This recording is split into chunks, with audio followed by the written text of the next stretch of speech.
You guys bring high profits, but are extremely dangerous and can lead to death. This sudden request made Gu Cheon smile briefly. He affirmed, of course. He would not kill him, a surprising but reasonable reaction. Maybe what Mrs. Chu said was somewhat true. So Gu Cheon at this moment was like an empty vase to be filled by the surrounding environment from now on. Gu Cheon guessed maybe she didn't want him to log him out here. Perhaps she wanted him to deal with him somewhere else. Not here, probably going to plant people on the mountain again. Lee Yeon once thought maybe he had changed, but no, he was still the same. She knew she couldn't trust this guy. She wanted him to promise not to deal with Hoang Do-jun. He immediately replied, of course, just to teach him a lesson to remember. She still wondered if it was okay, if left everything to Gu Cheon Hoang. Do-jun, then she didn't want to be left alone with this guy at all. Gu Cheon's eyes looked at him threateningly. It seemed he was about to die. Those eyes seemed like they could rip his guts out any time. But at the same time were empty, indifferent, cold to the point of anger. Instinct told June, this guy was very dangerous. He asked June where he lived. He didn't answer clearly. He asked again, this time squeezing his jaw to force him to speak. But then he realized Hwang Do-jun had tape on his mouth, so he had to guess. He grabbed his shirt, dragged him like a beast. Despite the tape on his mouth, he still tried to scream, telling him to let go. He told Gu Cheon he wasn't even here, so where did he come out from? How could he guess where he lived? Sounded like nonsense, but it seemed Gu Cheon was not joking. He continued dragging the slimy pervert. I want to know how I found your hiding place. That was Gu Cheon's first question. When I stepped outside, I looked at the house across the street and thought if I slept with Lee Yeon, the person living opposite would see everything. If I were you, I would buy that house opposite. So if you plan to do something, you should do it properly, so others would never find out. Acting like a fool. Sooner or later you'll get pranked, so better live like a dog than that. Hwang Do-jun didn't expect to be read so easily. He looked up at Gu Cheon with pleading eyes, his whole body trembling. He was being dragged into the house. No one outside could hear what was happening inside. Once he stepped through this door, he was 100% sure he would disappear. He silently prayed for someone to come help, and then someone passed by the alley, the savior he had waited for so long. Finally appeared, he screamed for help. This guy wants to deal with me. But why did that man just stand there? Obviously knowing someone was about to die right now, he raised his hand. Hwang Do-jun thought he would run over to save him, but no. He quietly stepped into the house he knew. Now he was completely doomed. No more hope. A terrible torture was about to begin. The house door finally closed. The man who closed the door entered the house, without saying a word, as if everything was done. He glanced at a bouquet of roses on the ground. Surprised, there were many photos of Chu and Lee Yeon pasted on the wall. That strange man seemed to know both of them. Everything was one surprise after another. He put the food bag on the table. He mentioned it had been 2 years. It was a long time since he had seen Chu so closely. He briefly pondered, covering his mouth because of excitement. He muttered that with Gu Cheon personally dealing with such a worthless scum, he must have lost his memory. His eyes still teary, seemed very emotional seeing Gu Cheon. He thought silently, but he should still know how to take care of his hands. Did he know how much those fingers were worth? Yes, even if our young master turned into a fool, those bugs he would still handle cleanly. Nevertheless, he thought everything should be kept clean. Not to raise suspicion, he started walking a few steps and lifted the curtain. Called Director Bellamy. There were a few things to discuss. The conversation shifted to the next morning after a long sleep. Lee Yeon woke up. It had been a long time since she had such a peaceful sleep. She couldn't remember the last time she woke up in her own room. But why was she now in his room? She panicked, remembering yesterday's events. From the moment Hwang Do-jun followed her to when Gu Cheon said he would help her deal with that bastard. Meanwhile, downstairs he was cutting flowers with scissors. He was preparing something special for Lee Yeon, hearing footsteps nearby. Lee Yeon rushed in, calling loudly, Gu Cheon. He was happy to see her awake. He asked Lee Yeon if she slept well, holding the bouquet, smiling brightly, without needing watering. He looks as beautiful as a bouquet of flowers, so she asked Gu Cheon what he was doing. He said he was practicing flower arranging because he wanted to get back to work soon. He must quickly return to everyday life, Lee Yeon pondered. She felt uncomfortable seeing someone who didn't know the whole story but believed everything she said and did. Gu Cheon asked if she wanted him to tie her hair. She suddenly felt shy because she hadn't realized her hair was a bit messy. Gu Cheon gently touched her shoulder and said he didn't mean anything by it. He just wanted to lightly touch her shoulder a little. He softly brushed a lock of hair away from her ear and began to neatly comb her hair while she let him do it. His hands were so warm, and every time his fingers ran through, he was slow and gentle. She suddenly remembered when she was a child, sitting and watching her aunt comb her daughter's hair, while she was just an outsider. She had never had anyone comb her hair before. And this was the first time, now that she was grown up, someone was doing that for her. Gu Cheon quietly said, Hwang Do-jun would never come near her again, so she shouldn't worry and just feel at ease. Lee Yeon felt relieved hearing that. Gu Cheon tied her hair into a ponytail, smoothed her hair, and told Lee Yeon that it was done. The new hairstyle made her look amazing. She blushed at the compliment. He asked if she thought he wasn't being sincere. Maybe Lee Yeon didn't realize how beautiful she really was. She didn't understand why she hid all that beauty under that stiff uniform. He praised her bare face, saying it would drive all men crazy. She blushed and felt shy, unable to control her actions. Inside, Lee Yeon's emotions were exploding. He then asked if she was very hungry. He thought she would be hungry when she woke up, so he prepared food for her. He also asked what she planned to do in the afternoon. She replied she would try to finish some unfinished housework. So Gucheon joined in, wiping the windows while Lee Yeon vacuumed the floor. He even helped her move the shopping cart to another place, then hung the bedding and clothes to dry with Lee Yeon. It was really comfortable. Not just because Chu was there, but simply because working in pairs was always easier than working alone. But the fact that Chu was so naturally skilled at housework really surprised her. Was he this capable before he lost his memory? She couldn't imagine how much of the old Do Jun still remained in him. And even he himself wasn't sure. She wanted everything to continue like this. Things were better this way. Gucheon looked at her from afar, wondering if even when he was in a vegetative state, she cared for him so devotedly. Those affectionate hands, that passionate gaze, but that devotion was hard to understand, especially compared to her fear and distance whenever she was near him. He didn't understand the real reason. Gucheon softly called Lee Yeon's name, plucked a flower branch. His fingers were strong but gentle, with no ill intent. He asked if she had ever eaten flowers. She said she had tried a few times as a child. He wanted her to teach him how to eat them. He wanted to know how to eat them properly, without missing any part. First, he wanted her to demonstrate for him. She couldn't believe he asked that, but she still quickly ate a flower petal, so she had finished teaching him how to eat them. He just lightly sucked on his thumb. Gucheon asked if Lee Yeon could do it again. She had to know that inside the flower, there was a spot that released sweetness. If you put your tongue inside, you could taste the full sweetness, and he wanted her to try that way again. He wanted her to teach him once more. Lee Yeon didn't know what this man was really trying to do, but clearly, he was deliberately provoking her. Gucheon reached out his hand, and Lee Yeon took it, along with the flower petals. Even though she understood his intention, she didn't know why she couldn't refuse. When she put the flower petal in her mouth, Gucheon looked at her with a piercing gaze, as if unable to resist the desire to do that with her. Lee Yeon softly stuck out her tongue, tasting the sweetness melting on her lips, slowly savoring the smooth flavor soaking into her tongue. While tasting, she softly made small sounds.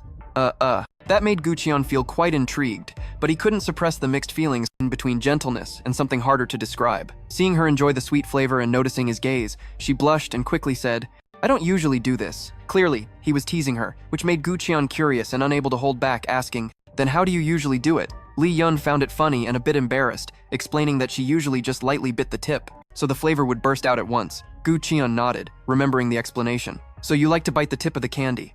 At this moment, Lee Yeon nodded and added that doing so made the flavor explode in the mouth, making the experience more intense. Stimulated by the description, Gucheon took the flower in Lee Yeon's hand and tried it the way she said.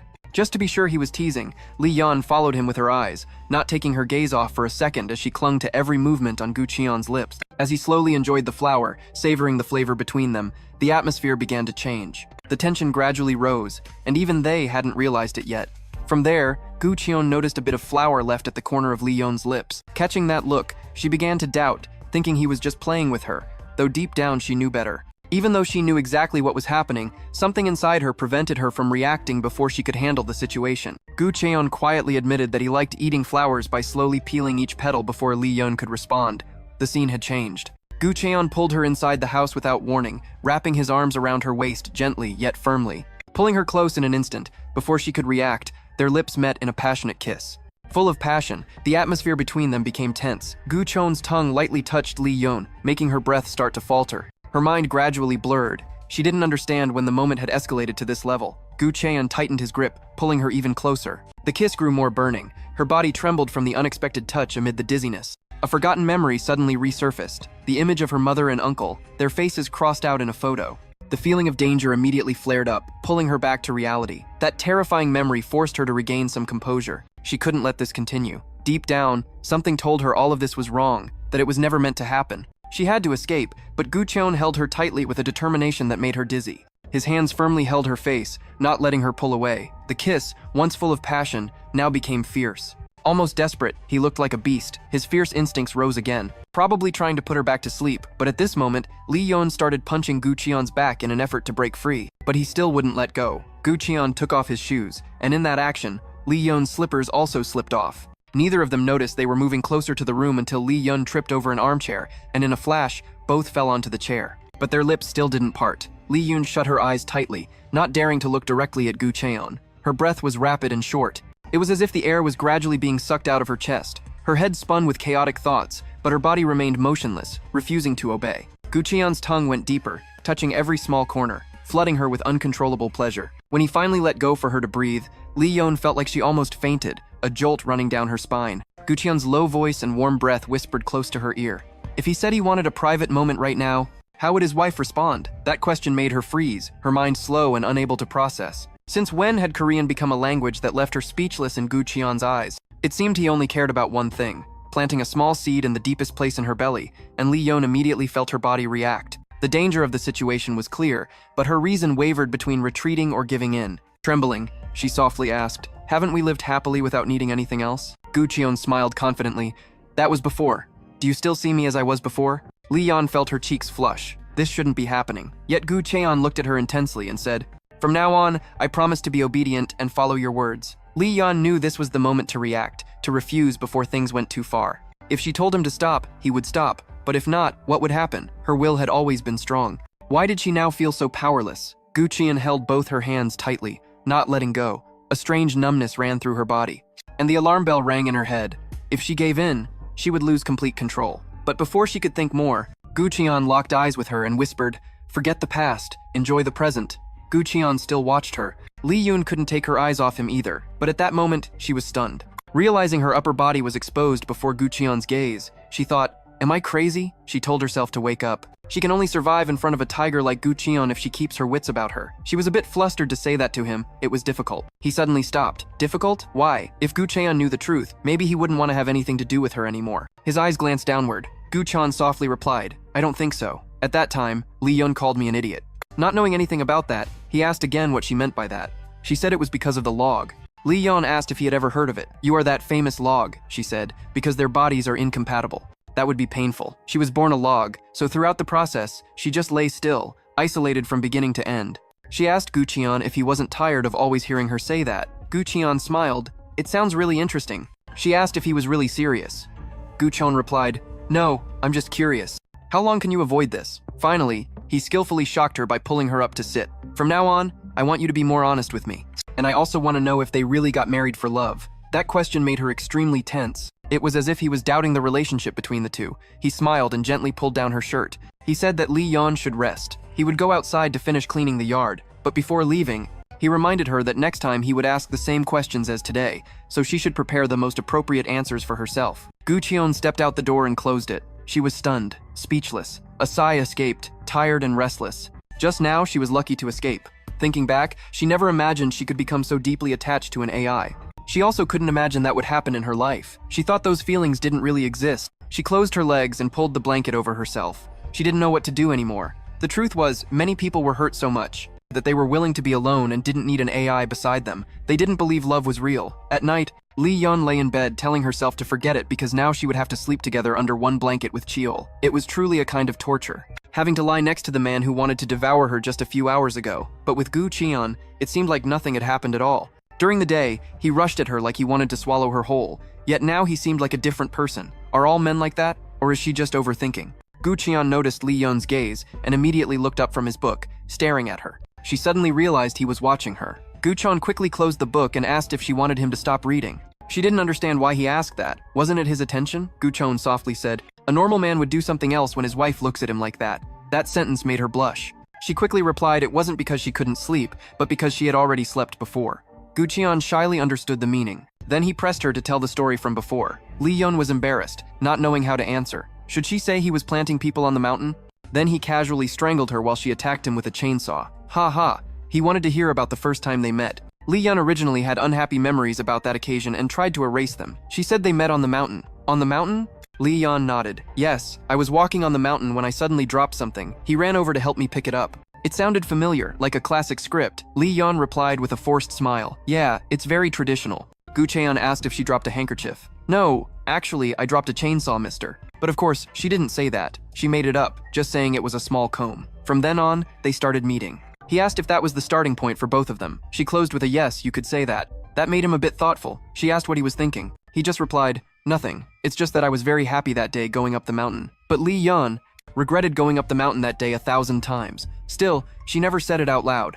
That was just a thought inside her heart. Gu Cheon said that day was the first time he did a good deed. Lee Yeon just wanted to end the story before Gu Cheon asked more awkward questions. Pretending to be tired, she told Gu Cheon she was starting to feel sleepy and wanted to go to bed. Gu Cheon understood and turned off the light so they could both sleep. He pulled the desk lamp cord, darkness covered them, and they fell asleep. Except Lee Yeon still tossed and turned because Gu Cheon was crying in his sleep. She couldn't fall asleep. If that continued, today he was always gentle with her, but now he was crying. Perhaps there is something deep inside him. She gently wiped his tears, wishing he would stop crying, suddenly remembering that classical music is very helpful for sleep. He left the bed to Gucheon, then went downstairs. She entered his room and searched all the shelves. Maybe in this box she would find what she needed. Looking inside, she smiled softly. Luckily it was still here. She just found it. The classic cello bis disc. For those who don't know, the cello is similar to the violin, belonging to the same violin family, but the cello is much larger than the violin. She found the exact music sheet on her phone and played it. It was the Bach Solo Preview number 1. The music sounded gently and melodiously. In Gucheon's dream, his mother told him that it's like this. You can do it. Playing the cello isn't hard at all. Gucheon, you're very good. No one else but you can create such beautiful sounds. Isn't this the most beautiful sound you've ever made? Keep going. Soon you'll catch up with him. Both of you will do it together. Under the resonant melody, Gucheon stopped crying and calmed down. Lee Yeon didn't expect it to be effective. She just tried, thinking it would be a waste of effort. But unexpectedly, it really worked. His breathing became more regular. How many times has Gucheon wished to sleep peacefully through the night but never could? She also wasn't sure what she was doing. She just whispered softly, wishing him good night. A few days later, the announcement about the Wadam project, a drone flew up, recording the panoramic view of the forest and mountains through the lens as the bright sunlight shone on the tree canopies. The first day of competition finally arrived. The atmosphere was full of anticipation mixed with tension. The challenge was clear. Prune a 30-meter-tall tree. But it wasn't just simple pruning. The real challenge was to climb all 30 meters without using a lift.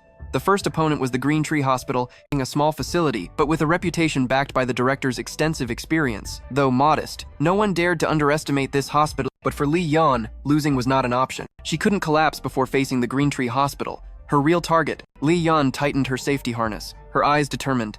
Every movement careful, she was preparing for what was coming. But there was still one important detail unfinished. Fastening the safety harness, she decisively told Gucheon to give her the strap. However, Gucheon frowned and refused. She was a bit confused and asked what he was doing, his voice heavy with worry. You intend to climb that tree by yourself? Are you crazy? She calmly replied that she wasn't afraid of heights. Gucheon insisted the problem wasn't that. No matter how you looked at it, it was very dangerous. But Lee Yeon firmly refused to back down.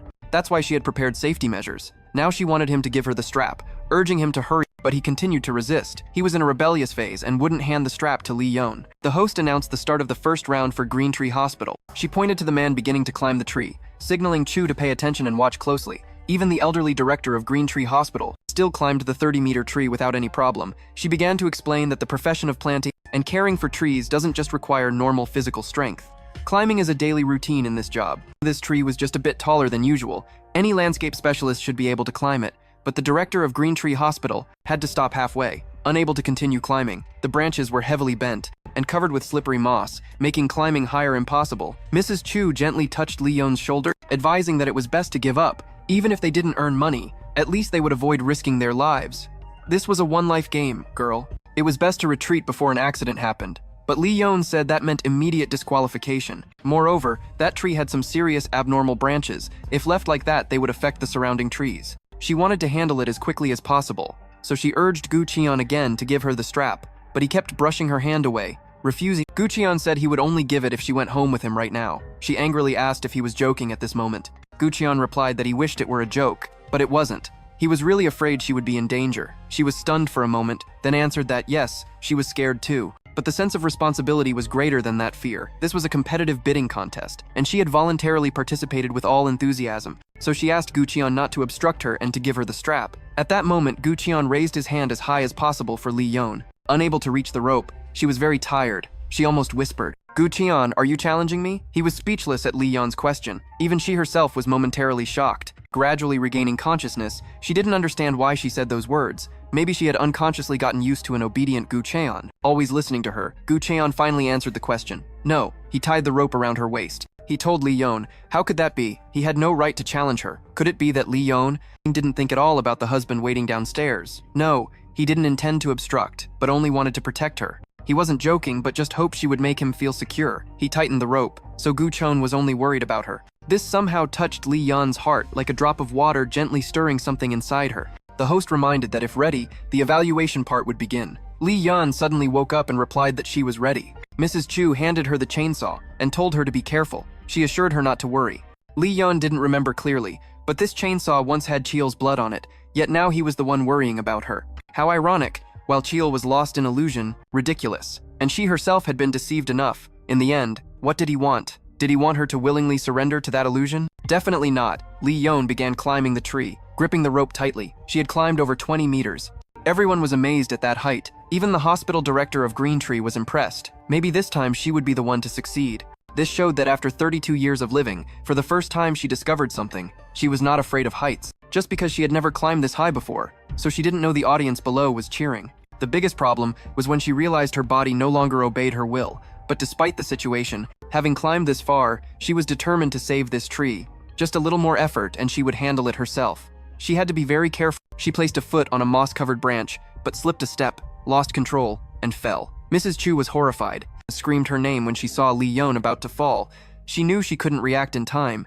She was about to fall. At that moment, just when it seemed everything was over for Lee Yon, suddenly something held her back. Gu Qian had climbed up to the treetop, wrapped his arms around her waist so she wouldn't fall. He must be part cat to climb up with his hands like that, not at the speed of a funeral altar like that. He hurriedly asked if Lee Yon was okay. She couldn't believe it.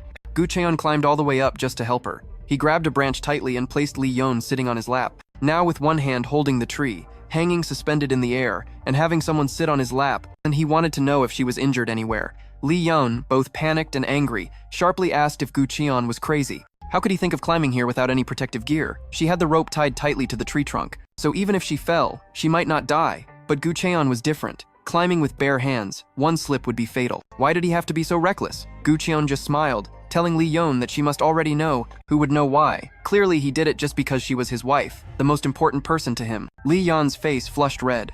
Unable to believe this man was so reckless because of her, Gu Qian told Lee Yon she could decide for herself.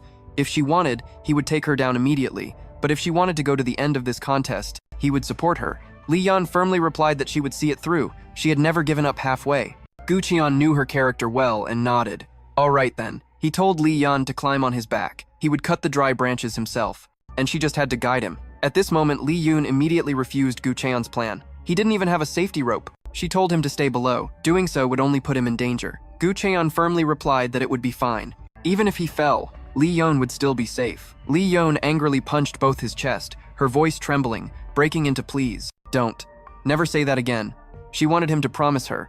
She looked straight into his eyes. If he got seriously injured today, her life would also be over. According to the tree surgeon, that was her. Clearly, she pruned much better than an amateur like Gu Qian, and that's why she didn't want him to be overly reckless. At that moment, Gu Qian realized the worry in Lee Yon's eyes for him. That made him both happy and blush. He softly apologized to Lee Yon, saying that once they got down, he would accept all the blame. Now he told her to hold on tight. In her confusion, she was held firmly by Gu Qian, then he placed her on his back. He would handle the branch cutting himself. Lee Yon grabbed his shirt tightly. Gu Qian told her to wrap her arms around his neck. But she was not mentally prepared for what was coming. Gu Qian told her to get ready right now. She hurriedly asked where he was going. He held tightly to the string tied at her waist and used that force to launch himself onto the next branch. This skill is only seen in superhero movies, not when carrying someone and climbing a tree at the same time. Then swinging by the rope like a monkey, oh my, her mouth dropped open in disbelief. Gu Qian could climb the tree using pure strength. He carefully placed each step, then pushed off strongly to jump from branch to branch. Climbing straight to the top of the tree, even a dentist would have to call him on the phone. He stopped to rest a bit and told Lee Yon they had arrived. She was dizzy from the rapid movements, so she didn't hear his question clearly. Gu Qian reminded her to hand over the chainsaw so he could do the rest of the work. Lee Yon would give directions just as she had said before. He was just an amateur, so Lee Yon had to guide him on how to do it. She realized refusing Chu's help after he risked so much was unreasonable. She had to become the guide for Chu, a worker at the Green Hospital. She pointed upward. It looked like they were about to start cutting branches. Could they really carry a person and cut branches at that height? Somehow, he felt they really could do it. Gu Qian started sawing the branch. Lee Yon encouraged him that he was doing very well. Just cut a little more on the outer side there. He asked if that was okay, Lee Yon. She said she really liked what she was seeing. He had to keep that position until the end. She leaned close to his shoulder to observe more carefully how he was sawing. She told him to put more strength into it. Gu Qian felt Lee Yon's breath on his ear, making him briefly embarrassed and uncomfortable. Lee Yon praised that the way he was doing it for her was perfect. She told him not to stop, absolutely not to stop until she gave the order. He had to keep the feeling as if he was sawing very hard. Exactly, that was what she wanted, to keep going like that. Gu Qian found the situation awkward. Lee Yon pressed her chest tightly against his back, her legs wrapped around his waist in an intimate posture. She whispered that it was almost done. He just needed to do it one more time, but stronger. By now, everything was ready. He had to pull out, of course. They were talking about the chainsaw. And anyone thinking something inappropriate, that's okay. the dry branch of that troublesome tree snapped off, separated, and fell from a terrifying height. The audience and judges witnessed that the two had truly succeeded. They had just done it. Like a grand movie scene, even the opposing team had to nod in acknowledgement. The entire hall congratulated Lee Yeon and Gu Cheon. For their excellent performance, Lee Yeon turned and repeatedly patted Gu Cheon's back, joyfully saying they did it. They had won the Green Hospital competition. She asked if he felt exhausted, just asking. She kept talking non-stop, not giving him a chance to reply. Yet, he was even more talented than she thought. He had both strength and skill, which made her extremely satisfied. Gu Cheon replied that she also had a natural talent for being a guide. Lee Yeon blushed slightly, feeling happy. Gu Cheon nodded, saying yes, to the point he had hopes for the future. She smiled shyly. Finally, the troublesome branch was removed. The place that once hurt would soon heal. And surely a strong new branch would grow. The drone broadcasting live announced the first tournament at Wado had ended. And the winner was Spruce Hospital, the Green Hospital. Both enjoyed the victory celebration scene. That night, Mrs. Chu told Lee Yeon that at first, Gu Cheon didn't blink when she climbed the tree because he was too busy staring at her butt. But the moment she wobbled, Gu Cheon dashed like a leopard. Even a hunting dog couldn't compare. In a flash, he climbed the tree like a monkey, jumping branches, making Mrs. Chu almost lose her mind. To celebrate this victory, she planned to invite Gu Cheon for a bottle of wine immediately. Lee Yeon reminded Mrs. Chu that alcohol was very dangerous for someone with an injury. Hearing this, Mrs. Chu asked who was injured. Someone who could lift a woman with one hand from that height weak? If that were true, Mrs. Chu would have died long ago. Lee Yeon hurriedly explained that she didn't mean that. If Gu Cheon drank and regained his memories, what would they do then? Mrs. Chu dismissed it, telling her to stop talking nonsense, poured a glass, and handed it to Cho Gu Cheon, but unexpectedly, Lee Yeon snatched the whole bottle from her hand, tilted her head back, and drank it all without leaving a drop. Mrs. Chu asked her what she did for a living. How could a girl endure such a shock of drinking alcohol? Lee Yeon replied that from now on, she would drink all the alcohol instead of Gu Cheon. Mrs. Chu couldn't believe what she just said. Gu Cheon felt grateful to Lee Yeon, clearly recognizing her concern for him. Lee Yeon told Mrs. Chu that the one with a headache was also the one injured, even though his physical strength was usually very good. But the few remaining neurons in his brain would become even more distorted, sounding more like a lament than a compliment, so she would drink all the alcohol instead of him. After many bottles, Lee Yeon began to wonder where she was. It felt like her legs were floating, a pleasant feeling as if she was sitting on a cloud. She laughed at that comfort. But in reality, Gu Cheon was carrying her on his back on the way home, and she was struggling like a fish on a chopping board. He gently reminded her to stay still, or she would fall. She snapped awake and opened her eyes, realizing there was no soft cloud at all. She was on Gu Cheon's back. He asked what she was dreaming about. Sometimes he didn't understand why she drank so much if she couldn't handle alcohol. She replied that if she didn't do it, Gu Cheon would. He asked if her drinking made him uncomfortable, and she nodded yes. Gu Cheon wanted to know if it was because the distorted neurons were now worse, and instead of calling others crazy, they now had another insult, distorted neurons. Lee Yeon answered no, because she was afraid he might remember his memories.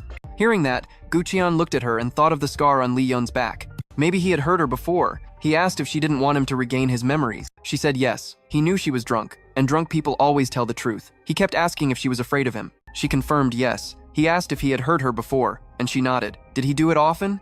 Lee Yeon replied that although it wasn't intentional and not aimed at her, it seemed he was used to it. Gu Cheon called his former self the person who once made his wife suffer a despicable, miserable bastard. He had suspected before, but that guy, Gu Cheon in the past, was someone who should never have appeared. He was trash worse than a beast, deserving to be nailed shut in a coffin and thrown into the deep sea.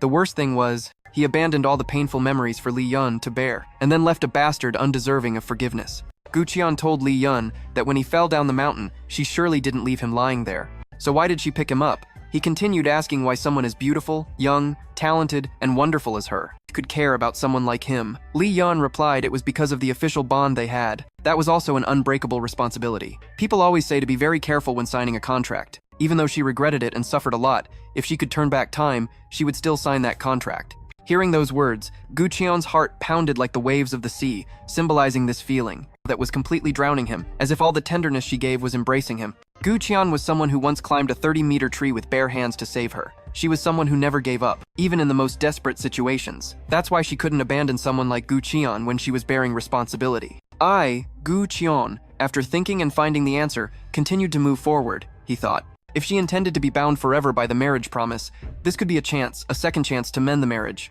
Once a disaster, a bastard like him having a chance meant clearly God was on his side. The next morning, Lee Yoon woke up with a severe headache, feeling like her head was about to explode. What the hell happened last night? They had passed the Wadham project test, and at the celebration party afterward, she went crazy, living fully instead of Gu Cheon, then later wondering what had happened. Suddenly, she heard water running. Gu Cheon was taking a shower. He usually showered at night, but thinking carefully, her clothes had also been changed. But when did that happen? Wait, what happened between them last night? Why did Gu Cheon come out of the bathroom? Still wet from the water, he realized Lee Yeon had woken up, revealing his sexy figure wrapped in a towel. At this moment, Lee Yeon looked at the scene and suddenly felt tense because she didn't understand what was happening. She awkwardly wanted to ask Gu Cheon if he had changed clothes for her last night. Gu Cheon replied that Lee Yeon had done it herself. She didn't need to worry. He absolutely did not touch her. Hearing that, she breathed a sigh of relief. Gu Cheon asked if that question made her so uncomfortable. Why did she insist on making him go upstairs last night, saying she would change clothes herself? She was so insistent that he had to listen. Lee Yeon's eyes suddenly glanced down at the towel covering Gu Cheon's lower body. Under that fabric, the vague outline of something long was clearly visible. Gu Cheon said that at that time she seemed fine, but in reality, she was quite drunk. Lee Yeon felt a little more at ease hearing that, but still averted her gaze elsewhere. He reminded Lee Yeon, "Don't you remember what you said to me after dinner last night?" Startled, Lee Yeon asked back, "What did I say?" Interestingly, she couldn't take her eyes off the towel on Gu Cheon's body. He told Lee Yeon that her memories seemed to be gradually returning. Her face paled, her eyes trembled, and she asked in a shaky voice, "What did you just say?" Gu Cheon looked at Lee Yeon calmly and said that 2 years ago he had intended to log out himself. Lee Yeon's eyes widened as if time had stopped. He intended to do it, but deep down she knew that wasn't true, because she was the one who knew the truth and had hidden it. Thanks to that, she always held the upper hand in her relationship with Gu Cheon, but for the first time, the game had reversed. Gu Cheon said that at that moment he really had given up. Since then, he no longer wished to wake up. That meant the husband she had 2 years ago was gone, because now he was no longer the old husband who had hurt her. If she still had the ring from 2 years ago, he wanted her to throw it away. If there were still old photos, it would be better to burn them. Now Lee Yeon had a new husband, and he had no intention of losing to that Chu. In her memories, not only Lee Yeon but also Chu wanted to comfort her by erasing the past. He wanted to tell her that the one who had hurt her was beyond saving and had now disappeared. If she had tamed this new husband, then Lee Yeon would have to take responsibility for him to the end. Afterwards, the two sat down to eat lunch in the living room, but during the silent meal, Lee Yeon kept staring at Gu Cheon. She wondered if what Gu Cheon said earlier was true. If he started to remember, surely he would have countless questions in his heart. But why hadn't he asked anything yet? Well, as long as he didn't ask, it was convenient for her. However, that made her feel uneasy. Lee Yeon hesitantly called out to him, asking if there was anything he wanted to say. "Aren't you curious?" "No," Gu Cheon replied. "Not exactly." "Then don't you want to know your past?" What happened to Gu Cheon in the past? Even she was curious to understand why he chose to log out. Deep down, she didn't know anything about Gu Cheon at all. She needed to know why he cried every night. That might be closely related to sleeping with June, which Gu Cheon had just mentioned. He said he knew the two people shared one body, meaning him now and him 2 years ago. He wasn't sure, but maybe he had intended to log out because of regret. He didn't know where that guy had lived or where he had crawled out from. But that guy was really stupid to think it was his only choice. Gu Cheon was still tormenting himself because of the person he was before. But when she mentioned Lee Yeon's ex-husband, it made him nauseous. Because that person had scared her and even physically harmed her, causing her pain. He asked a little more. Was he good at making money? Lee Yeon answered, "Well, not enough to say he made a lot of money." Gu Cheon sighed, turned away, and said he already knew that. Lee Yeon didn't understand what he meant. He said that no matter what, Lee Yeon had too much responsibility, and that was a clear problem. Even she herself didn't know how to take better care of herself. "It's better not to leave you alone." He looked up at her, his face looking quite mean, telling her that if she picked up a useless man, at least she should know how to use him properly. Lee Yeon didn't know how to react. She lowered her head and stammered, "People don't change easily." "Yes." Hearing that, he cleared his throat, slapped his chest firmly and said, "Are you comparing? I understand you've been through a lot, but don't you think that I am different now than I was before?" Lee Yeon answered, "I'm not sure." Gu Cheon asked her why she reacted that way. It seems like Lee Yeon is not acting wisely. He already said he could become any AI that Lee Yeon desires. He could be the man of her dreams, but at the same time, unfortunately, he still has the same skin and body as that bastard. If in the end she can't completely erase that trash from her memory, then he will hurt himself as a form of punishment. Right now, Lee Yeon, sensing the despair in Gu Cheon's reaction, tries to suppress a laugh. Actually, in this situation, she shouldn't laugh. Gu Cheon is happy to see his wife smile. He tells Lee Yeon that he just remembered something that made him curious. She asks him what it is. This hospital has 3 people, right? Lee Yeon is the director, Mrs. Chu is the manager, and Gu Cheon is the staff. It seems Gu Cheon has formed his own structure connected to the hospital. To fulfill his role as Lee Yeon's husband well, he needs to be sure he knows the people he needs to meet. Lee Yeon says that in that case, there is also the hospital's unofficial entomologist. It's the boy Lee Gyubek, but thinking back to the last time Gyubek came, Gu Cheon was sleeping. That's fine, but in the future, what about then? Will Gu Qian leave a child AI in the world? Such a dangerous combination exists. Gu Qian hesitantly asks what's wrong. She is a bit scared, and says that in this hospital, there is an entomologist doctor. Officially, he is just a visitor recently because the boy hasn't come often due to studying. But maybe one day they will meet when passing by the hospital and see the boy. Remember, he always goes with the director. He is planting banana trees. Both look at each other suspiciously. He wonders if that child is an AI. One day without notice, Gyubek appeared here and officially met Gu Qian, seeing the boy attentively looking at him. He puts his foot down to a normal position and asks the kid if he is an AI. Witnessing Gu Qian's somersault, the boy can't help but admire. The boy is Lee Gilbeck, a first grader at Willow Tree Elementary School. The boy excitedly introduces himself. He coldly asks the kid what business he has here. The kid doesn't answer. He puts his backpack down and pulls out from inside a book about animals. The book is almost as big as Gilbeck. Gu Qian curiously sits down, watching the boy flip through the book as fast as the wind.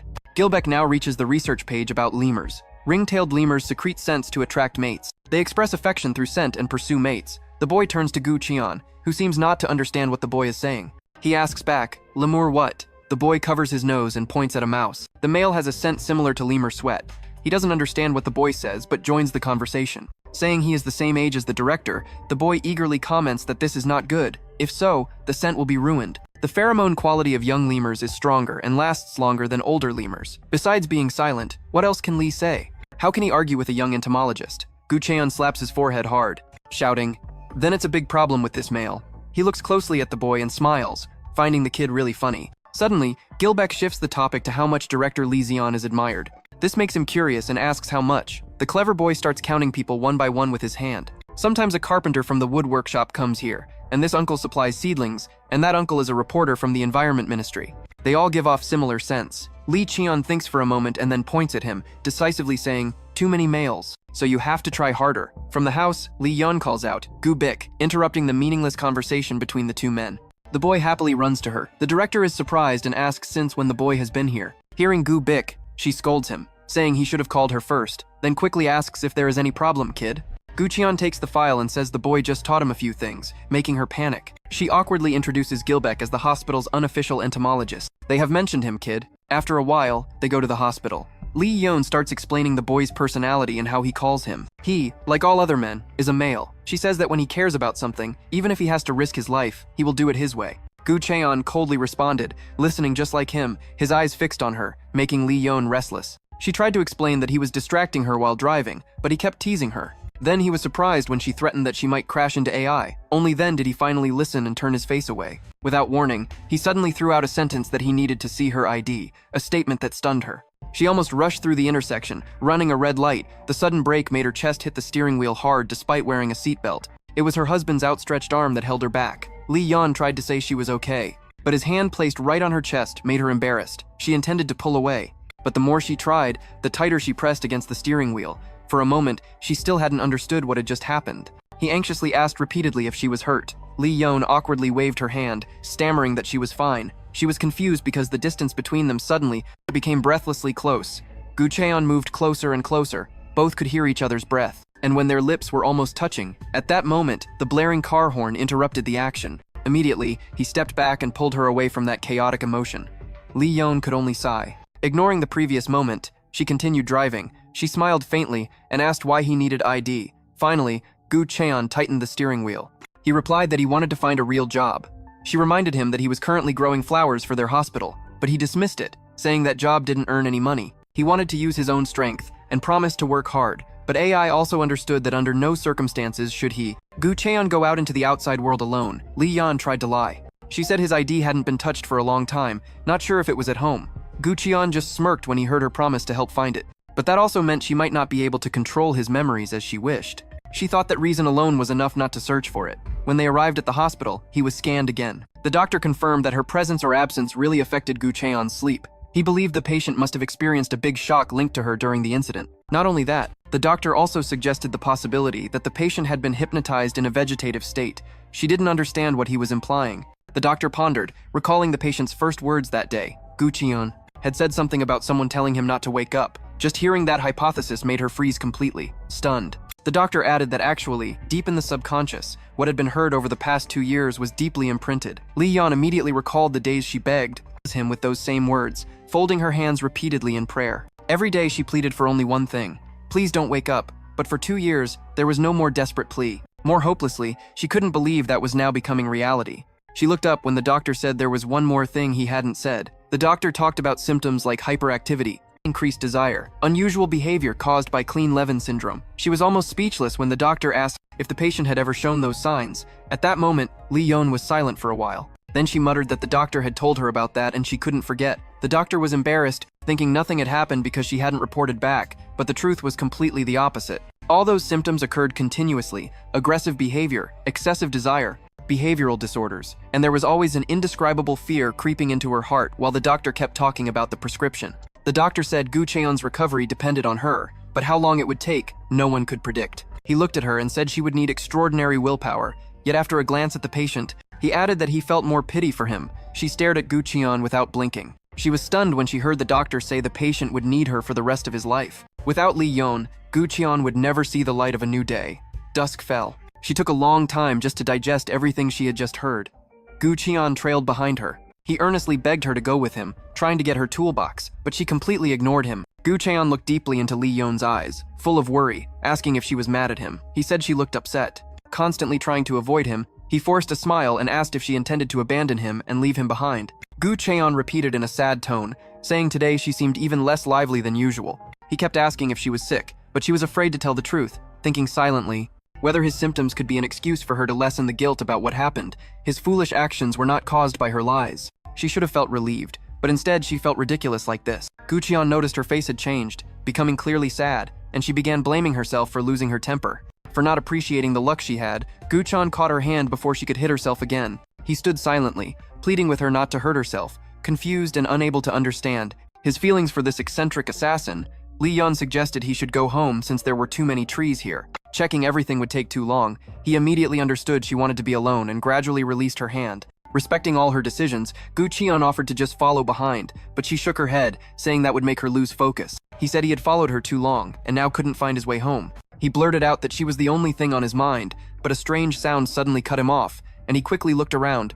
As if sensing danger, Lee Yeon widened her eyes. Seeing his face change drastically, she began to panic, thinking his memories were coming back. He placed his hand on her shoulder, telling her to run forward and absolutely not to look back, while she kept questioning, but he tightened his grip and pulled her forward, not explaining, only asking if she could climb a tree. Gu Cheon panicked, almost shouting and pushing her toward the tree trunk, but she still didn't understand. Until she heard a terrifying screech, she turned her head, heart pounding. Her whole body stiffened as she saw what made Gu Cheon extremely worried. A giant wild boar, as big as a tractor trailer, charging straight at them, only a few meters away. He urgently told her to climb up immediately. But she just stood there, feet planted, looking ahead, even striking a pose like Sun Wukong in this dangerous moment. She couldn't take it anymore. Maybe it took a moment for her to realize what was rushing toward her. Lee Yeon froze upon realizing the imminent danger. Frustrated by her own delay, Gu Cheon had to shout orders for her to climb the tree immediately. Then she hurriedly scrambled up the branch. While Gu Cheon was still fumbling with his tools, she shouted, saying those tools were for treating trees, not nearly enough to deal with the wild boar. Now Lee Yeon called out for him to climb the tree quickly while she would call the rescue center, and he seemed to have found his treasure, an iron axe. The calmness of a professional assassin remained undiminished. Truly terrifying, Gu Cheon swiftly chopped off a branch and quickly turned it into a sharp weapon. Lee Yeon screamed loudly when she saw the wild boar almost right in front of them. She told him to drop everything and run, but he refused to listen, her eyes swollen and terrified. Cursing him for not climbing the tree, he calmly called her name and moved the branch behind his back. Gu Cheon smirked, saying the boar only turns its back to its owner when protecting, which stunned her. A strange feeling flickered, and after speaking, he was ready to defend himself, prepared to face the fierce beast. But that spirit was absolute calm and confidence, while Lee Yeon was still screaming in panic, saying, "Is this the Stone Age, where people fight wild animals with sticks?" Haha! In an instant, the beast leapt at him, looking like it wanted to devour its prey right in front of it. But Gu Cheon, with his innate fighting instinct, calmly met the beast's charge, wielding the sharpened stick, rushing forward simultaneously. Lee Yeon was so scared she was speechless, closing her eyes and turning away, praying not to witness the worst scene. She thought the boar would gore her husband in a moment, but no, Gu Cheon was as cold as ice without trying. She slowly opened her eyes to watch and froze, seeing him still standing firm, a cinematic scene unfolding before her eyes. When a mere mortal is fighting a giant wild boar, she tremblingly asks, "Has Chu already logged that beast out of the earth?" She thought he had finished it off, but no, not yet. The boar seemed awakened, suddenly counterattacking fiercely, charging more aggressively, It rushed at full speed, hitting Chu, who was thrown backward, unable to keep his balance. His back slammed hard against a tree trunk behind. Lee Yun panicked, fearing for his life, shouting and begging him not to die. She prayed for him to hold on while calling for rescue, immediately sending coordinates and describing the situation to the center, thinking everything was over. But then she saw him grab the boar's horn and perform a crazy flip, using its horn as leverage. He landed straight on the beast's back and began spinning his axe skillfully in his hand. Finally, Gu Qian coldly chopped it into pieces continuously with axe blows, and finished by piercing the wild boar's body with a sharp wooden stake. At this age, a prehistoric BBQ would be perfect. For the first time, he unconsciously felt pleasure revealing his dark side. Meanwhile, Li Yun was horrified, realizing he was attacking the boar, not the other way around. She looked down in disbelief. She saw him smiling in that pool of blood. It was the same image from 2 years ago when she first saw him, feeling satisfied as if burying someone alive behind the tree in the forest, after doing something savage, but he was very gentle when calling her down. Now she was no longer afraid of the boar, but afraid of this man himself. She said the scariest thing was his face, then told him to put the axe away and keep it far from her. He held her back from overreacting, then suddenly burst out laughing like a child squinting in the sun. What shocked her more was that he kept laughing as if nothing had happened, standing in the pool of blood. She just wanted to slap herself because moments ago she thought he had betrayed her. Stunned to see him clutching his painful right ribs, she began to panic, fearing the boar had gored him. Yet he just dropped the axe and raised both hands like a truce flag. He smiled, looking straight into her eyes like a loyal puppy. Li Yun was speechless when he implied that he had done exactly as she instructed to put down the axe. Gu Cheon added that now it was her turn to come down, and she complied. An hour later, they returned to a familiar place where a doctor bandaged him, saying it was truly a miracle he only had minor scratches. Then Li Yun started to panic, thinking if he had left earlier and left her alone, she would probably have already passed away by now. The doctor said goodbye, promising to visit their home later. As he stepped out, he accidentally hit his head on the iron doorframe. She realized the doctor was quite clumsy, but thanks to him, she didn't have to take her husband to the emergency room because hospitalization would be complicated without his ID. She sighed in relief when Gu Qian didn't see her struggling to recall his documents. Suddenly, Gu Qian asked directly who that person was. At first, she didn't understand he meant the doctor. She absent-mindedly replied he was just a doctor, explaining that the doctor had cared for him when he was unconscious for the past 2 years. But now Gu Qian was thoughtful and pensive. Li Yun was stunned when he asked if it was true they were that rich. Immediately, he pictured her working day and night, exhausted caring for him. He asked bluntly how she had so much money to hire a specialist who could appear instantly anytime. Li Yun showed obvious embarrassment, stammering that it was thanks to her in-laws, specifically Gu Cheon's brother who supported all the expenses. Li Yun reassured him not to stress too much, saying the in-laws had chosen this doctor. She added that this doctor would be sent to their home any time, meaning it made caring for him easier. But he thought in a completely different direction. What troubled him was that a man could freely come and go in a woman's house where she lived alone for such a long time. He pressed his nose close to her like a shark smelling blood, almost fearing she had betrayed him. She tried to argue, but he cut her off, asking directly what that guy was doing there. Li Yan mentioned treatment, but he immediately retorted, who exactly was treating whom and how? Li Yan mentioned treatment, but he immediately countered, asking exactly who is treating whom and how. Jealousy had completely taken over Li Yun's mind at this moment, and he could hardly believe it. He truly doubted himself. She awkwardly asked if they were talking about the doctor when is waking up now. Thanks to him, Gu Qian, out of jealousy, began to suspect him and suddenly froze, apologizing for nitpicking trivial matters. He admitted he was jealous of that muscular doctor, while he himself just lay there like a vegetable. Gu Qian bit his lip, trying to suppress the rising jealousy. He said just thinking about that guy walking around their house was enough to make his blood boil. She wanted to blame his symptoms, but at that moment, a woman's voice sounded behind them, asking who had defeated the wild boar barehanded. Is that person here? She glanced at both the injured man and Li Yun with surprise. She smiled brightly and introduced herself as being from the Wildlife Rescue Center. A large group of men, seemingly reporters, followed closely behind her. She hurriedly gave her name as Du Rong Mai Mi. At the same time, she said the boar's carcass had been taken care of. Du Rong Mai bowed in thanks for their help in dealing with the troublesome animal. Recently, they had been under great pressure because the boar kept attacking people and even caused unfortunate incidents. Du Rong Mai kept talking about the handling process, but Li Yun only noticed the way she looked at her husband. She could fully sense it. This woman had her eyes on Gu Qian, but Li Yun couldn't believe someone could fall for him so quickly. The female lead was stunned watching that girl eagerly ask for his phone number. Moreover, she completely ignored Li Yun as if she were invisible. Fully focused on Gu Qian, under the direct assault of a female rival, our female lead seemed hypnotized. Her mind drifted to another space. She widened her eyes when she saw Du Rong Mai handing her phone to him to ask for his number. At that moment, Li Yun was stunned by that confidence, especially since she didn't even care that he already had a wife. Perhaps now, Lee Yun finally realized that shameless woman was trying to steal her husband right in front of her. Gu Qian remained completely silent. The prolonged silence made Du Rongmai blush from embarrassment. Lee Yan had to quickly cover by saying he didn't have a personal number or private phone. The rescue center staff glanced over and asked what their relationship was. She made her husband laugh when she introduced him as just her employee. Perhaps that strange reaction made Du Rongmai hesitate.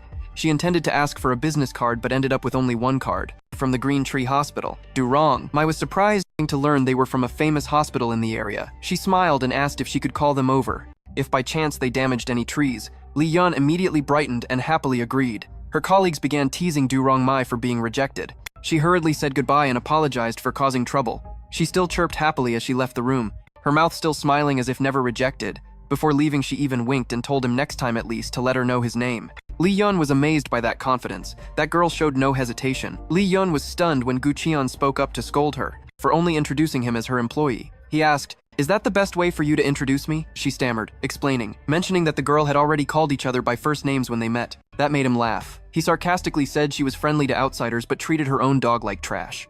At that moment, Lee Yun suddenly realized deep down how much that bothered him. The next second, he disappeared, yanking the curtain behind her. She was left alone in the room. Even the loyal dog turned its back. After being discharged, they didn't look each other in the eye even once. She kept sneaking glances at his indifferent face. Before, his sharp gaze made her uneasy. Now he seemed not to care at all. She lowered her head. The whole way home was filled with a sense of rejection. He and Lee Yun felt that if they stayed together, those vague feelings would only keep piling up. Then they quietly returned home. Not a word was spoken. She tried to break the silence by reminding him the doctor was coming soon. She was completely shocked and dizzy when she saw him suddenly start taking off his shirt. He calmly pulled off his t-shirt and coldly told her to bathe him. At that moment, she couldn't tell if he was trying to seduce her or just forcing her. He explained that if the dog ran around and got dirty, the owner had to wash it clean, then dry its fur. He remembered he had never asked her to take care of it before. But this time he saw it differently. He smirked with a wild smile and said he would happily repay her many times over. Throughout that time, his eyes were like burning embers, teasing her. Lee Yun was just flustered. She had to imagine him as a dog. In her mind, there were only images of dogs trying to cling on to stay calm. Not a cute little dog, but a cold wolf. She decided to reassure herself, thinking that it was like bathing a wolf. Since it was a mammal, there was no difference. She took a deep breath and grabbed the doorknob. The door swung open, her eyes burning as they locked onto her wolf. But hope quickly collapsed when in front of her was an extremely handsome man. He met her gaze with an inviting look, slightly beckoning her closer. Just one look was enough for her to realize humans and dogs were worlds apart. She immediately questioned why he jumped straight into the water with soaked bandages. As she opened her mouth to ask about his jeans, he lazily replied that his hand hurt and needed her care. Then he turned his head away. He said sadly that he was panicked because his body was deteriorating. That gaze almost blinded her with softness, begging as if asking for her help. At that moment, she knew he was just acting, though he didn't lie as much as she did. Lee Yun still had to cover her blushing face as he urged her to quickly wash him and then let him rest. Thinking to get it over with quickly and leave, she reluctantly knelt down. Even Gu Qian seemed awkward about what was about to happen. Lee Yun gathered all her courage and tremblingly reached out.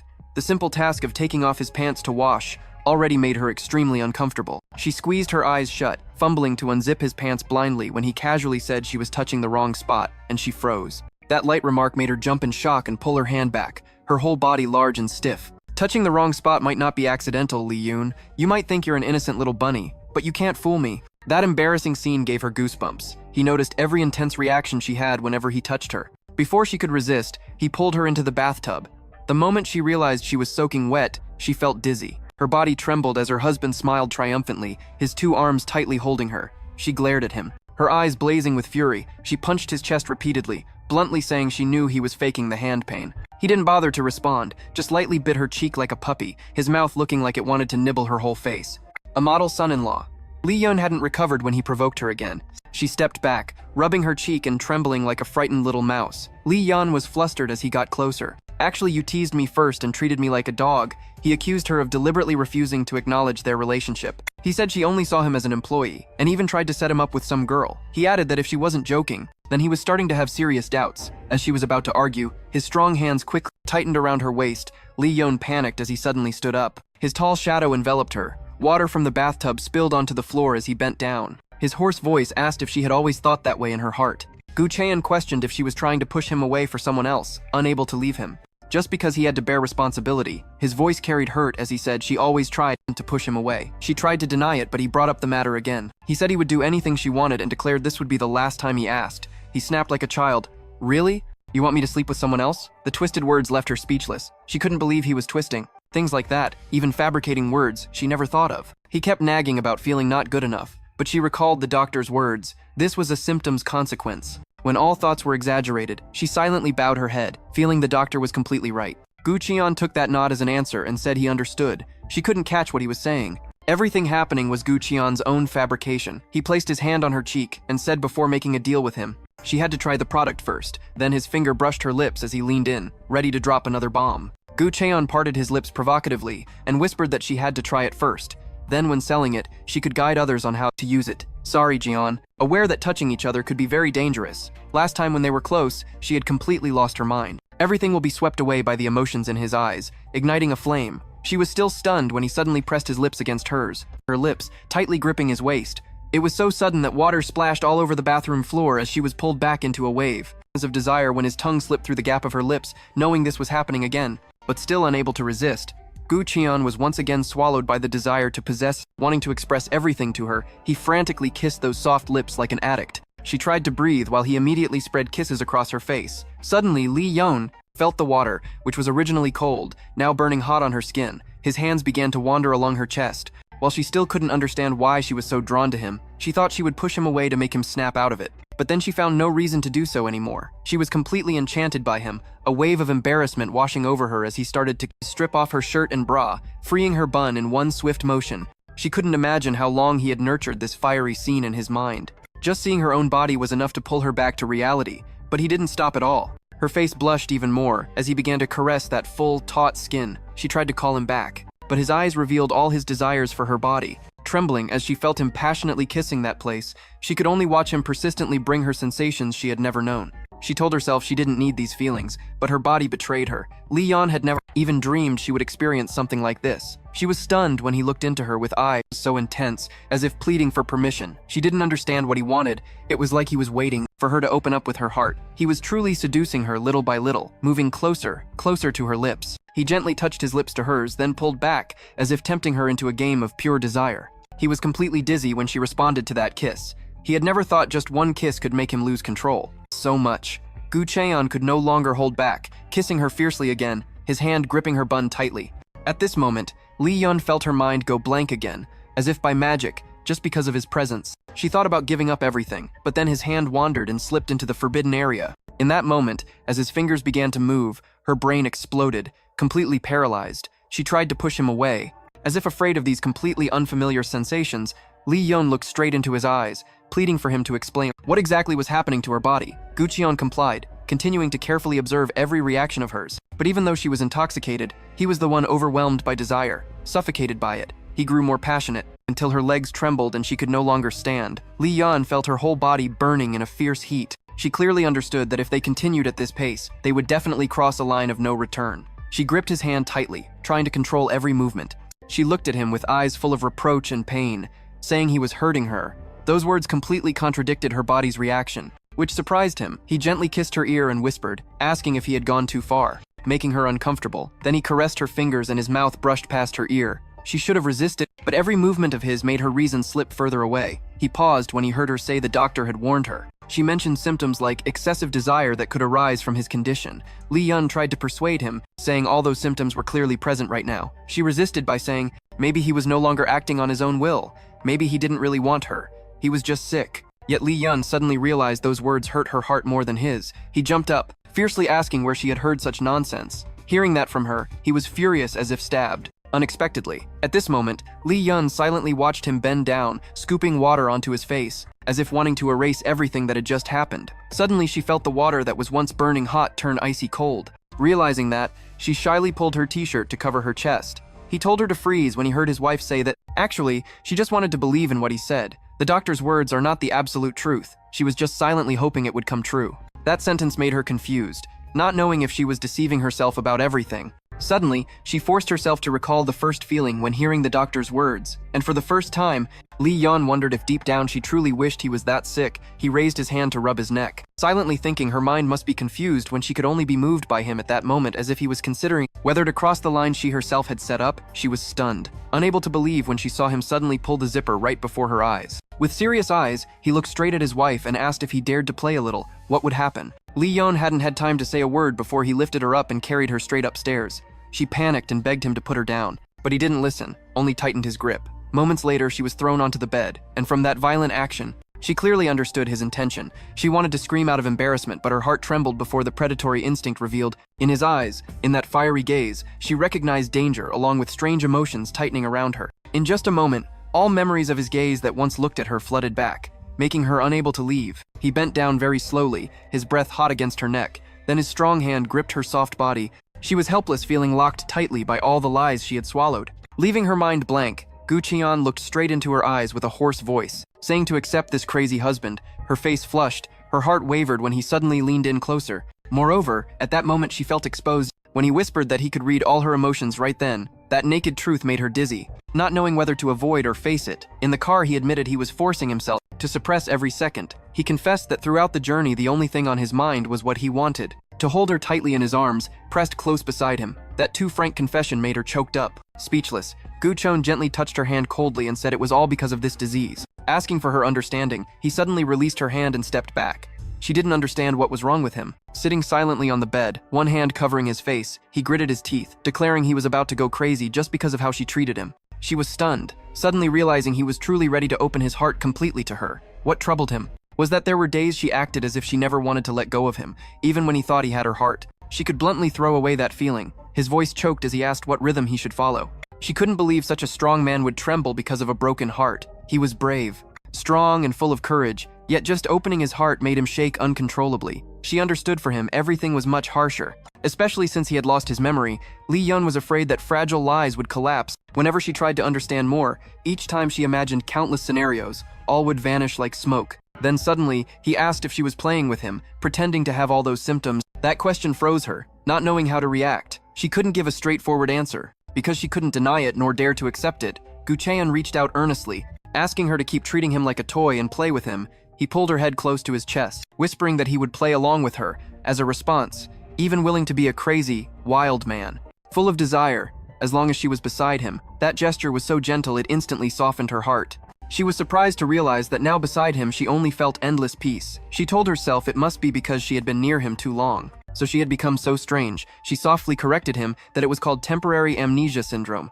He just tightened his arms around her waist and said it was her turn to play with this crazy guy. She hurriedly told him to stop. When he teased and forced her to lean back onto the bed again, Lee Yeon thought it was over, but he said he still had a lot of alcohol to drink. Then he mischievously stuck out his tongue, saying he hadn't even brought out his close little brother yet. Lee Yeon couldn't take it anymore, jumped up and shouted at him to give back the emotional feeling she just had. Everything was getting more and more out of control. She kept begging him to stop, torturing herself for having such weak willpower. Suddenly, her eyes widened when she heard someone's footsteps going up the stairs. It was definitely the doctor. Precisely. He was whistling cheerfully while walking. For some reason, he seemed so happy. Her face turned as red as a jackfruit when she realized she was about to be caught in this state. At that moment, she didn't know where to hide her face. But Gu Cheon insisted on not stopping. She kept throwing punches at his head. His stubbornness drove her crazy and gradually lost control. Outside, he pressed the code to enter the room, but the code seemed to have been changed, making him confused. Inside the room, Lee Yeon screamed, begging Gu Cheon, saying she would agree to anything he proposed. Besides being intimate, Gu Cheon gave a sly smile. "You promised me already, didn't you?" The code was confirmed. The doctors turned the doorknob and opened the door, their eyes briefly surprised to see Gu Cheon holding something. His gaze glanced at the doctor's hand like a laser locking onto the target. He coldly asked, "Didn't you learn civics in elementary school?" Then Gu Cheon turned and walked away, letting out a sarcastic reproach. "Don't you even know how to knock when entering someone else's house?" The doctor stood frozen. Before he could say anything, Gu Cheon holding Lee Yeon slowly descended the stairs step by step. When they reached the first floor, she finally dared to peek out to breathe some fresh air. She clenched her teeth in anger, repeatedly punching Gu Cheon's chest, saying, "What should I do now since I still have to see that doctor often? At the hospital?" While he sternly asked, "How does that guy know the house password when I don't even know it yet?" She herself didn't know, because the password was set by her brother Chu to allow the doctor free access. He felt a surge of disappointment when everything he knew about her was less than that other man's knowledge. Not even knowing the house password, she gently comforted him, saying, "Take your time, you can find out later." He begged her to tell him the house password so he wouldn't feel disadvantaged compared to the doctor. But unfortunately, she herself didn't know it either. But now explaining probably wouldn't be enough. Her head was spinning, trying to distract her troublesome husband. Suddenly her eyes lit up. A crazy idea appeared in her mind. She bit her lip, blushing with embarrassment, gently raising her hand to place it on Gu Cheon's lips. A gentle, provocative gesture, but it stunned him. Her voice whispered, "I've lived this long, and this is the first time I've made sounds like this." The roleplay continued as she uttered words to Gu Cheon. "Do you want to continue the action scenes from earlier with me or not?" But his gaze, words, and coquettish gestures made him freeze. So embarrassed that he immediately turned his face away. Men really can't resist a beauty. But Lee Yeon didn't stop. Her provocations became bolder and bolder. She whispered close to Chu's ear, "I've been friends with trees all my life, so I'm not scared of stiff things like usual, hee." Hearing that, he couldn't stand it anymore, bowing his head and kneeling before her. "Are you doing this on purpose?" She kept talking, even mentioning trees. He clenched his fists to suppress his frustration. "Of course, you only see me as a toy. But in the end, how pathetic does Lee Yeon want to make me?" Thinking he would give up because of pride, Gu Cheon surprised her again with his reaction. Gu Cheon raised his head, his face relaxed, smiling brightly, promising he would recover quickly, and wouldn't let her keep touching those stiff tree branches anymore. Smiling awkwardly, Lee Yeon realized she had just dug a hole to bury herself again, always filling one small hole and digging a bigger new one. The city at night, a taxi stopped by the roadside. The perverted man wearing glasses appeared with 2 heavy bags on both sides. Luckily, he had only been lightly worn, not yet sent to sell salt.